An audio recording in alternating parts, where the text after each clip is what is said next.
Look at this skyline. In educational hubs like Coda, the streets are entirely dominated by these massive, towering billboards. For millions of families, these faces represent the ultimate Indian middle-class dream. Cracking an elite exam like the IIT, NEET, or UPSC is viewed as a guaranteed ticket to a prosperous future. But beneath these promises, the industry operates with a ruthless precision, employing tactics that have led critics to label it a coaching mafia. The system thrives by monetizing the fear of missing out, turning a student's natural anxiety into a marketable commodity. To understand how this machine really works, we have to look past the smiling faces of the top rankers. We have to examine how it systematically extracts wealth from parents while quietly eroding the mental stability of their children.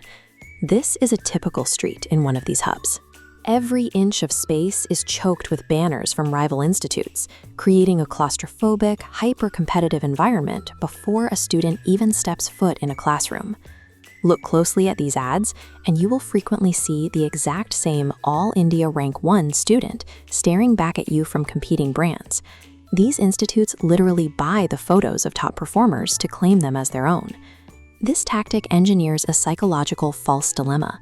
It tricks families into believing that passing these incredibly difficult exams is impossible unless they buy a seat in one of these specific classrooms. The academic dream sold at the front gates is a fabricated mirage designed to trigger mass panic-driven enrollment. Once a family decides to enroll, the aggressive monetization begins. Institutes demand extortionate, upfront fees, aggressively enforced with strict zero-refund policies. For an average middle-class family, paying these fees requires extreme sacrifice. Parents frequently drain their life savings or mortgage their ancestral farmland to afford admission. The moment that non-refundable payment clears, the family is locked into a massive sunk cost. That financial weight transfers directly onto the teenager's shoulders. The standard academic pressure morphs into a suffocating guilt, the realization that failing the exam could bankrupt their parents. The student carries the burden of a high-stakes gamble, where failure feels like a direct path to their family's financial ruin. Inside the institute, the student experiences a brutal identity shift. Their humanity is erased, and they are reduced entirely to a number, their rank. Institutes enforce this through a discriminatory batch system. They conduct initial sorting tests and aggressively segregate teenagers based on those early scores. As this flowchart shows, the top 1% of scorers are funneled into elite star batches, gaining access to premium teachers and intense institutional focus. The remaining 99% are immediately sidelined. Looking at a crowd like this, the reality is stark.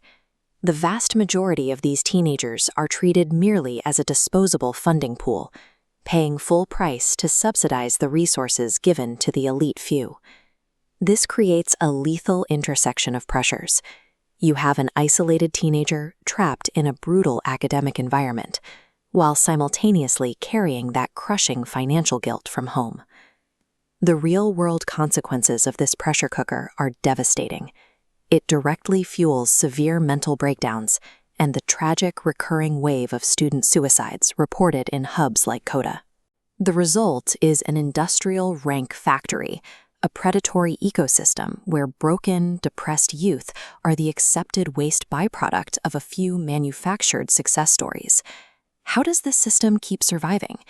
It thrives by exploiting a massive vulnerability, the deep desperation surrounding India's unemployment crisis. In their pursuit of profit, these institutions often completely abandon basic safety regulations. As we see in these protests, this negligence has led directly to fatal, preventable disasters, like students drowning inside flooded coaching centers. This sign captures the failure perfectly. The entire ecosystem operates as a grueling rat race that actively distracts millions of young minds from engaging in genuine, practical skill development. Families are being pressured to treat their children like high-yield financial assets, meant only to generate a return in the form of a rank. And if you are a student feeling this weight right now, talk to your friends or your parents. Absolutely no entrance exam is worth sacrificing your mental health or your life. It is time to dismantle this factory-style approach to learning and demand an education system that prioritizes human value.